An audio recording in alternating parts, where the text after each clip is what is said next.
최근에 더불어민주당의 김종인 전 대표가 경제민주화 상법 개정안을 발의했다고 해요. 뭐 더민주를 비롯해서 의원들이 무려 120명이 대거 참여를 했다고 하는데 이 상법 개정안이라는 게 어떤 내용인가요?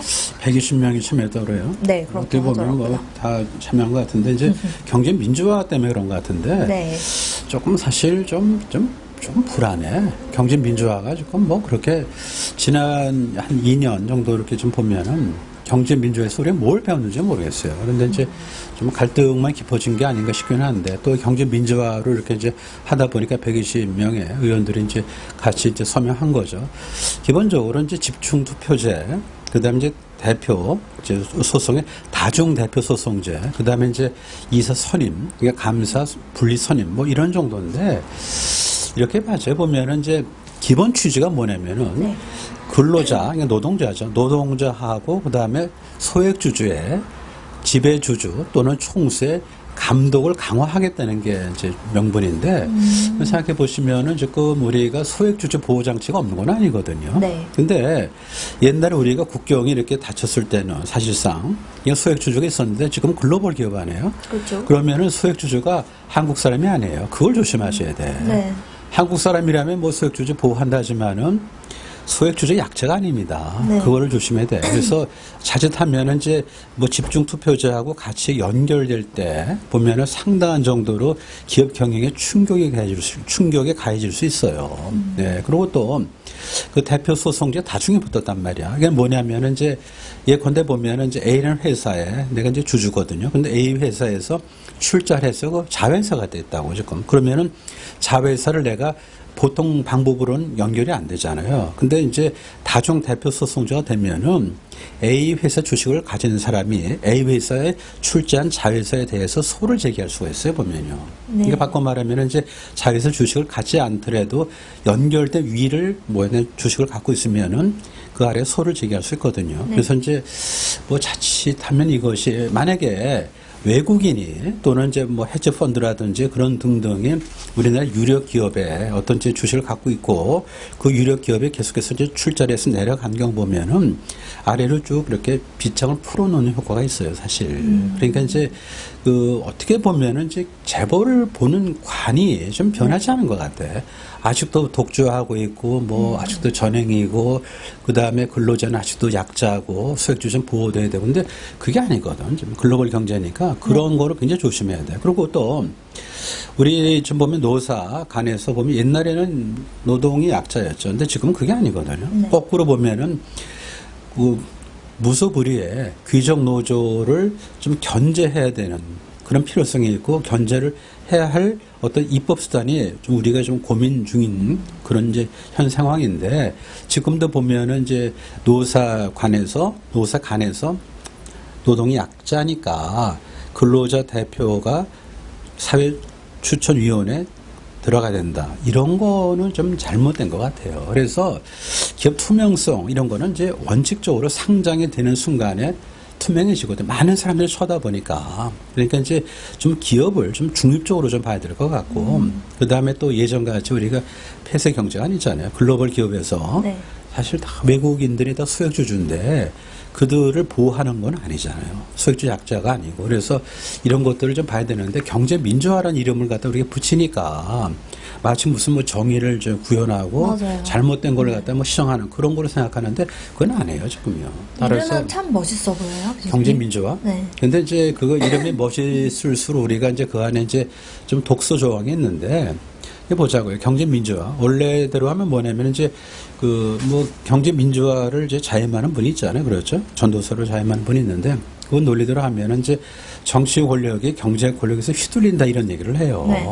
근데 그 사실일까? 예를 들어서 보면 그동안 우리 과거에 보면은 기업이 휘둘림을 당했지. 기업이 무슨 뭐 정권을 뭐 휘두를 적은 없어. 따라서 그런 것들은 좀 과장이고, 그 다음에 뭐 경제 권력을 이거를 좀 뭐랄까 이거를 규제를 해야 된다 하지만은 경제 권력 간의 경쟁을 통해서 견제가 돼요 지금요. 따라서 정치 권력이 들어가면은 자칫하면은 규제의 어떤 뭐랄까 좀 이득을 찾는 사람들에 의해서 경제 질서가 훼손될 수가 있는 거죠. 네, 그런 이제 점들이 있으니까 좀 중립적으로 하여튼 우리는 분명히 시장 경제 하에 그런 체제를 우리가 선택했으니까 사유 재산권이 존중돼야 되고 그 사적 자치가 본질적으로 침해되지 않는 범위 내에서 모두 입법이 일어나야 되는 거예요. 그리고 또 그런 범위 내에서 약간의 규제하고 이제 통제 들어가자마는 본질적으로 사유재산제도하고 사적 자치가 훼손되면 안 되는 건데 지금 이제 김종인 그 씨가 얘기하는 어떤 그런 이제 그 입법 안대로 하면은 주주 평등주의를 좀 해치는 게 있어요. 소액주주만 중요합니까? 그건 아니잖아요. 똑같이 중요하단 말이야, 지금. 그리고 이제 왜 그 근로자의 어떤 입장을 갖다 이중으로 이렇게 대변해 줍니까? 지금은 사실은 노동조합이 있잖아요. 그렇죠? 그럼 되는 건데 그분들이 한 주도 없는데 경영에 참여할 수 있는 어떤 통로를 준 거는 마찬가지고 그리고 다중대표소송제도 전 세계적으로 하는 나라가 없어요. 일본이 하는데 거기는 자회사를 100% 지배할 때 한해서만 여기를 놓고 해서 아래를 손을 보는 거라고요. 근데 우리는 그게 아니거든요. 그러니까 만약에 이제 아주 유력 기업이 있는데 그 외국 기업이 그걸 상당한 정도로 주식을 샀다. 그러면 연결된 전부 좀 내려가면서 뭐죠? 소를 제기할 수가 있어요. 외국 자본이 선한 소는 아닙니다. 우리 과거 많이 경험했잖아요. 보면 따라서 소송이 굉장히 남발할 수가 있는 거죠. 지금. 그리고 지배주주의 어떤 의결권 같은 것도 심하게 제한될 수 있는 여지가 있어요. 그래서 이런 것들 볼 때 우리가 옛날식의 사고는 좀 버려야 될 것 같아요. 뭐야? 재벌은 뭐 악하고 그다음에 소액주주는 보호받아야 되고 노동자는 약자다. 이런 건 아니야. 사실은 뭔가 기업들이 힘을 받고 열심히 해서 부가가치가 만들어져야 청년 실업이 해결되죠. 일자리가 만들어지고 그러니까 궁극적으로 우리가 정치하는 건 뭡니까? 경제 잘 돌아가다 어떤 세팅을 하는 거 아니에요. 그렇죠. 근데 정치하는 사람들의 경제 세팅을 도리어 이걸 흔들어서 망가뜨리는 쪽으로 가면 안 되는 거죠. 그래서 그런 점에서 볼 때는 좀 심사숙고하는 게 맞습니다. 겉으로 볼 때 좋아 보이는 것이 실제 좋은 건 아니에요. 순금하고 금으로 도금된 거하고 같지는 않잖아 보면은. 우리는 뭐냐면 순금이 좋고 금도금은 유의하자라는 어떤 선별안을 가져야 될 것 같아. 그래서 제가 볼 때는 이제 특히 그럴듯해 보이는 거 모든 걸 전부 다 경제 민주화라는 정책 하트에 담아서 이걸 의제화하는 거 위험합니다. 우리 과거에 우리 뭐 한 게 뭐가 있어? 골목 상권? 그러면 대기업 뭐 유통 이쪽을 눌러서 그게 살아난 건 아니잖아 지금. 우리가 과거에서 배워야 돼요. 과거에서. 예. 그러니까 지금 말씀하신 것처럼 과거에서 배우지를 못하고 항상 이 보면 언더도그마적 좀 관점에 휩싸여 있다고 해야 할까요? 그게 좀 저는 문제인 것 같아요. 뭐 김종인 전 대표가 말하는 이 경제 민주화라는 것도 사실 제가 보면은 좀 어찌 보면은 대기업 손보기가 아닐까 이렇게 생각이 되는데 김종인 전 대표가 어느 교섭단체 연설인가요? 그래서 이렇게 말을 했다고 해요, 교수님.